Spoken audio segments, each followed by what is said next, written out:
The envelope was thick, expensive, the kind of paper that felt like woven silk under the thumb. Leo's name was calligraphied on the front in a deep, emerald ink that seemed to mock the chipped paint of his mailbox. He tore it open with a flour-dusted hand, his long day at the bakery already settling into the ache of his shoulders. Inside, the invitation was even more ostentatious. Gold leaf. A delicate, hand-painted floral border. It announced the union of Cassandra Jones and Mark Holloway. Leo's heart gave a single, hard thud against his ribs, a fossil stirring from a long sleep. Cassie. His Cassie. The one who had looked at him a decade ago, her eyes full of a future he couldn't yet afford, and said she needed more than late-night study sessions and shared cups of instant noodles. She needed stability, a man who had already arrived, not one who was still on the journey. Mark Holloway, with his family's real estate empire and his perfectly polished shoes, had been that man. A smaller, matching card slipped from the invitation. In the same elegant script, it was addressed directly to him. Mr. Leo Evans. And guest. The formality of it was a punch to the gut. He was being invited to witness his own failure, to see the life he couldn't provide for her now gleaming in its full, marital glory. He was about to crumple it all into a ball and aim for the trash can when his 7-year-old daughter, Ella, padded into the kitchen, her small face smeared with jam. "Is it a party, Daddy?" she asked, her eyes wide. He looked from her hopeful face to the gilded invitation, a symbol of a world so far removed from their small, chaotic, love-filled apartment. "No, sweet pea," he said softly, tucking the card away. "Not our kind of party." 2 days later, as Leo was closing up the bakery, a woman walked in. The bell above the door chimed, but she seemed to suck all the sound from the room. She was elegance personified, wrapped in a cream-colored trench coat, her auburn hair swept into a chic knot. She looked profoundly out of place amidst the rustic bread racks and the smell of yeast. Her eyes, a startling shade of hazel, scanned the empty space before landing on him. They were red-rimmed, holding a quiet desperation that her poised posture couldn't quite conceal. "Leo Evans?" Her voice was softer than he expected, laced with a nervous tremor. "That's me. Can I help you? We're about to close, but I've got a few pastries left." She took a step closer, clutching her leather purse. "My name is Amelia Sterling. I need to ask you for the most absurd, audacious favor." She took a deep breath, as if steeling herself. "I received an invitation to Mark Holloway's wedding. I was his before Cassandra. He left me for her. And now every single person who will be there knows it. They'll be watching me, pitying me, the discarded ex." Leo leaned against the counter, wiping his hands on his apron, saying nothing. He understood the feeling all too well. "I got the and guest card," she continued, her words coming faster now. "And I thought, I can't go alone. But I can't bring a friend who doesn't understand the history. I need to bring someone who gets it. Someone who knows what it's like to be left behind by them. I found your name on the guest list. I did some digging. You were Cassandra's. I was," Leo finished for her, his voice flat. "Her before. Amelia nodded, a flush creeping up her neck. "I know this is insane. But would you consider being my date? My +1? We can face them together. A united front of people who moved on and are perfectly, utterly fine." Leo almost laughed. It was the most ridiculous proposition he had ever heard. He had Ella to think about, the bakery to run. He didn't have time for performative revenge at a society wedding. But as he looked at Amelia Sterling, at the raw humiliation and strength warring in her eyes, he saw a reflection of his own pride, the part of him that still smarted from Cassie's dismissal. He thought of that and guest card. Going alone felt like admitting defeat. Going with her, it felt like a statement. "Okay," he heard himself say, the word surprising him as much as it did her. "I'll be your date." The week that followed was a strange interlude of coordination and quiet revelation. Amelia, true to her meticulous nature, had emailed him a detailed itinerary. Leo, whose life was governed by Ella's school schedule and baking timers, found it both intimidating and amusing. They met once at a neutral coffee shop to strategize, as Amelia called it. She arrived exactly on time, a leather-bound notebook in hand. Leo, 5 minutes late after a last-minute call from Ella's school, slid into the seat opposite her, feeling like a scruffy bear next to a rare orchid. "We need a backstory," she began, without preamble. "How we met, how long we've been dating. It has to be believable." They settled on a bland, plausible tale, set up by mutual friends, a few months of casual dating. Amelia drilled him on the fictional friends' names, their professions. Leo, who had never lied about anything more serious than the existence of the tooth fairy for Ella's benefit, felt a knot of guilt in his stomach. This was for a good cause, he told himself. To help her save face. To help himself do the same. During a pause, he asked the question that had been nagging him. "Why did you and Mark break up? If you don't mind me asking." Amelia's perfectly composed facade cracked for a second. She looked down, stirring her latte long after the sugar had dissolved. "He said I was too focused on my career. I'm an architect. I was working 80-hour weeks on a flagship project. He said he needed someone, softer, more present. Someone like Cassandra, who curated art galleries and planned charity luncheons." She looked up, her gaze sharp. "And you? Cassandra?" Leo shrugged, the old wound aching dully. "The opposite, I guess. I was too present, but in all the wrong ways. A broke graduate student, always studying, working part-time jobs. I didn't have a future she could see. Mark's future was already built, waiting for her to just walk into it." They sat in silence for a moment, two strangers bound by the shared experience of being deemed not enough by the same two people. A strange sense of camaraderie settled over them. This was no longer just about spite or pride. It was about understanding. The day of the wedding arrived in a blur of uncharacteristic chaos for Leo.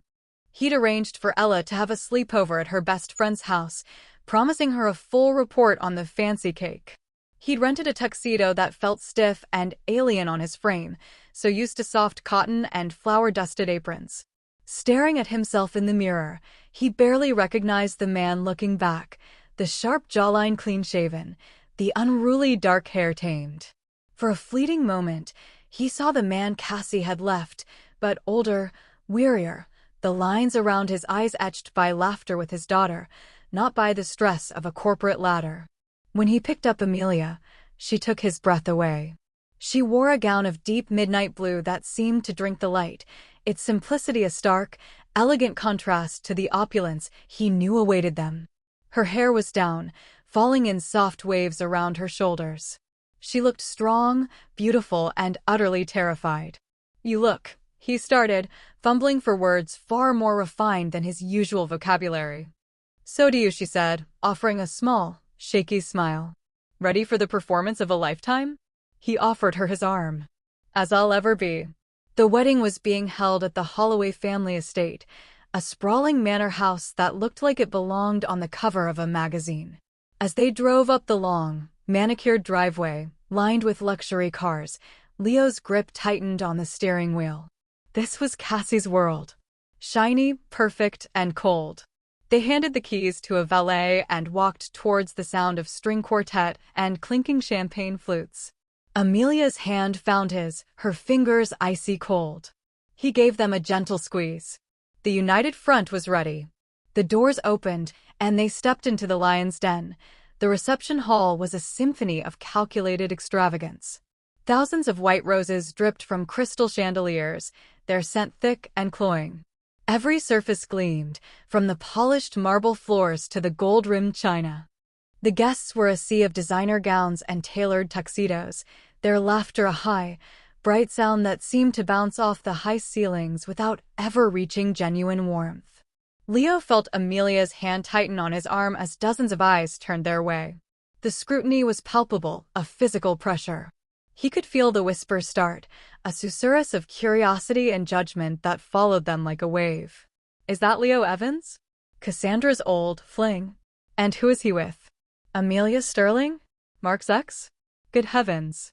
He placed his hand over hers where it rested on his arm, a silent signal. "I'm here. We're in this together."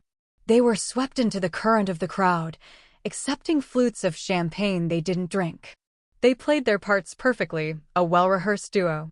Amelia would smile serenely and answer prying questions about their relationship with vague, pleasant answers. Leo would stand solidly beside her, his presence a quiet deterrent to the more vicious gossips. He was surprised to find that his protective instinct was not an act. He felt a genuine desire to shield the strong, vulnerable woman from the sharks circling in this gilded tank. During a lull, he saw her. Cassandra. She was a vision in ivory silk, her smile radiant as she accepted compliments from a circle of admirers. She looked exactly as he remembered, yet completely different. Her beauty was sharper now, more polished, like a diamond cut to perfection. Her eyes met his across the room, and for a fraction of a second, her brilliant smile faltered. Surprise, then a flicker of something unreadable regret? Curiosity passed through her gaze before the mask of the blissful bride snapped back into place. She gave a small, almost imperceptible nod before turning away. The encounter left Leo feeling hollow. It was then that he noticed Mark Holloway. The groom was working the room with the practiced ease of a politician, his smile wide and white. He clapped back, threw his head back in laughter, and seemed to be the epicenter of the room's energy. But as Leo watched him, he saw the cracks. The way Mark's eyes darted around the room, never truly settling. The way his smile didn't quite reach his eyes, which held a strange, restless anxiety.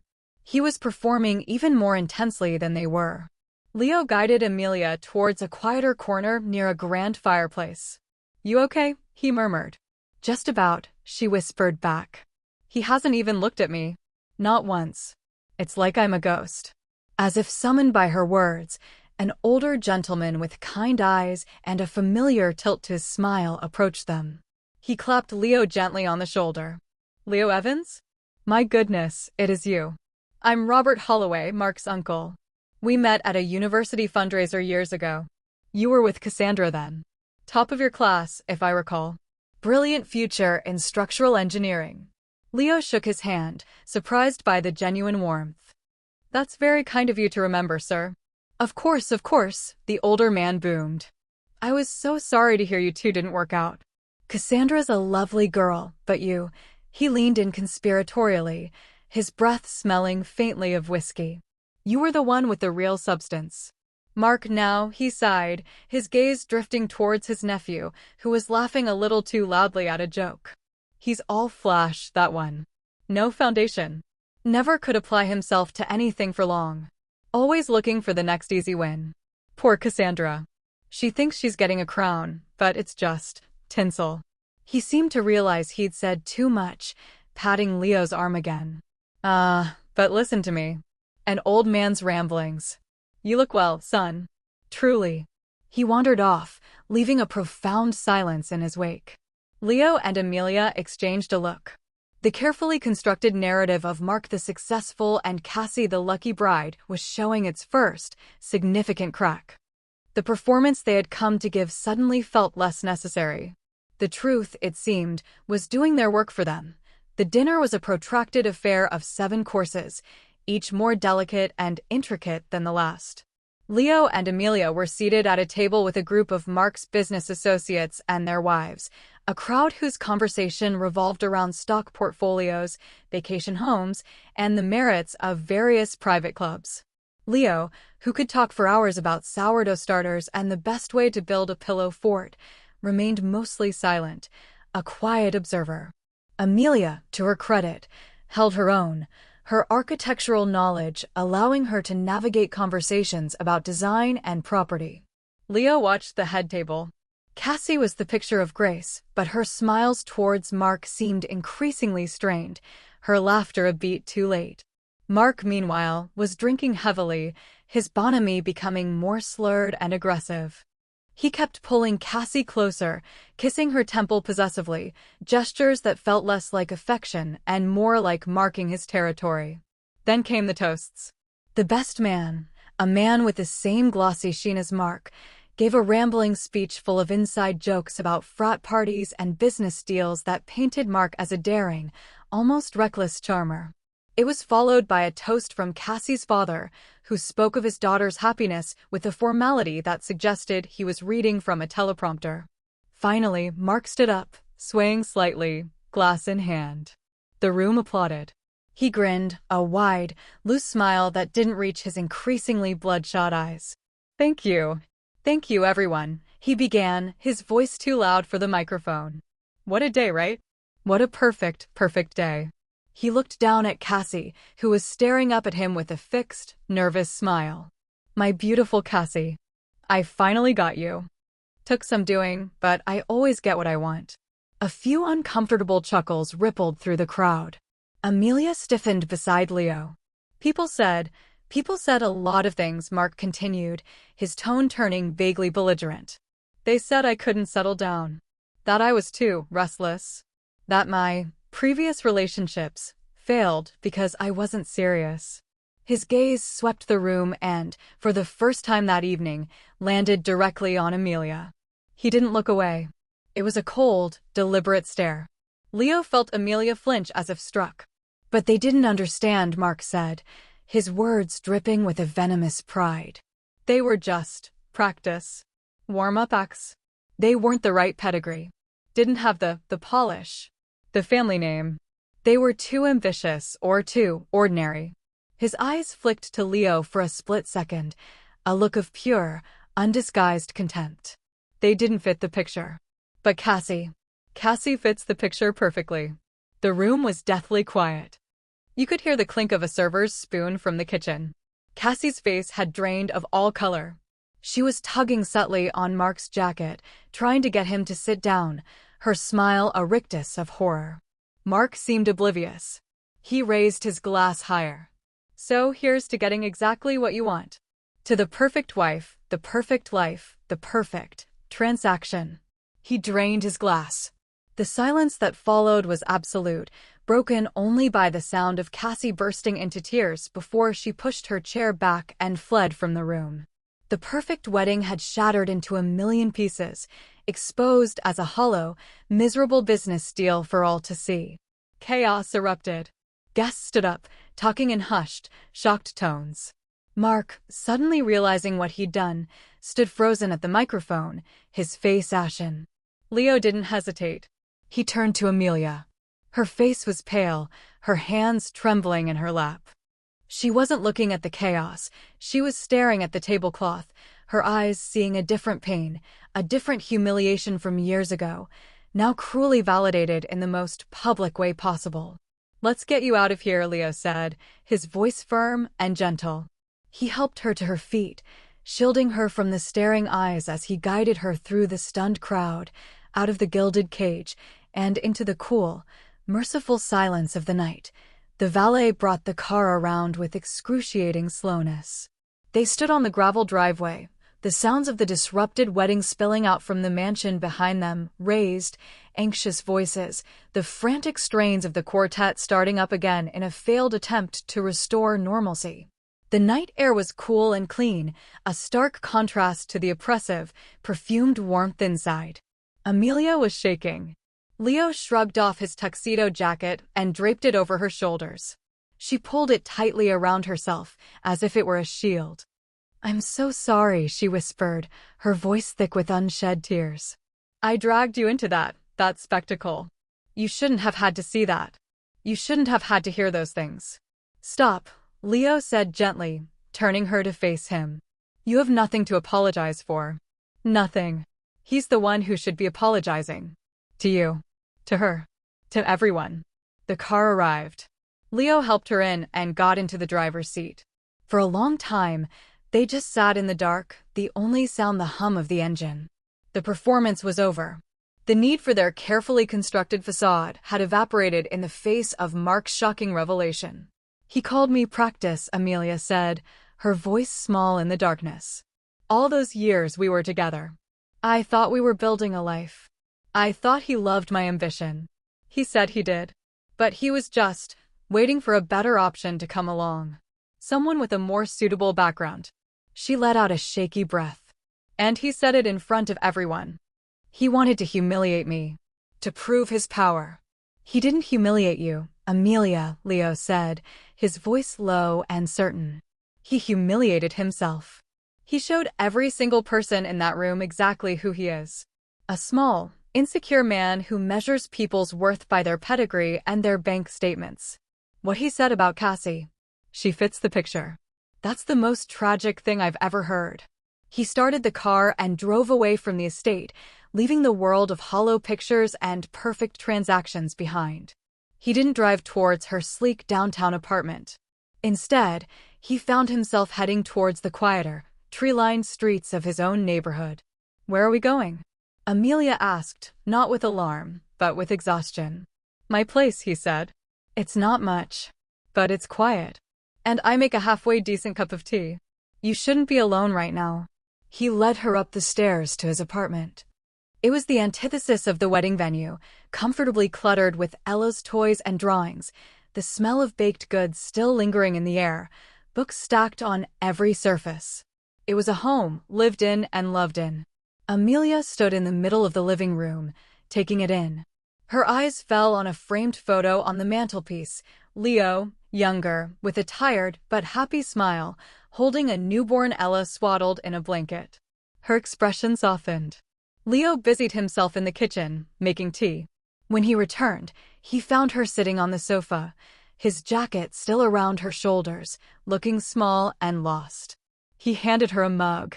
"Thank you, Leo," she said, her voice barely a whisper. "For everything. For saying yes. For being my shield tonight. For this."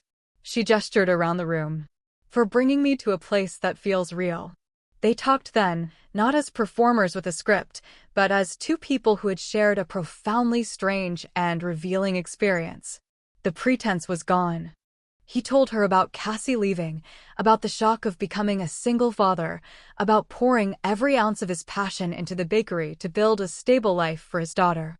She told him about the years with Mark, the constant pressure to be less of herself, to be more of an accessory, and the crushing loneliness of that relationship. The wall between them, built on a foundation of shared resentment, had crumbled.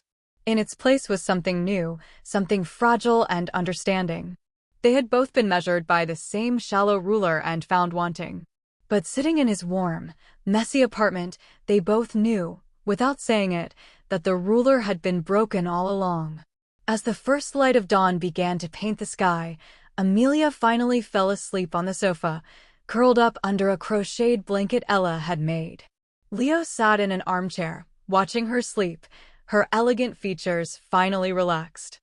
The anger and humiliation from the wedding were gone, replaced by a profound and quiet sense of peace. He had gone to that wedding to prove he was fine. He had never felt more fine than he did in this moment, in the quiet of his own home, having shown a wounded soul a moment of kindness.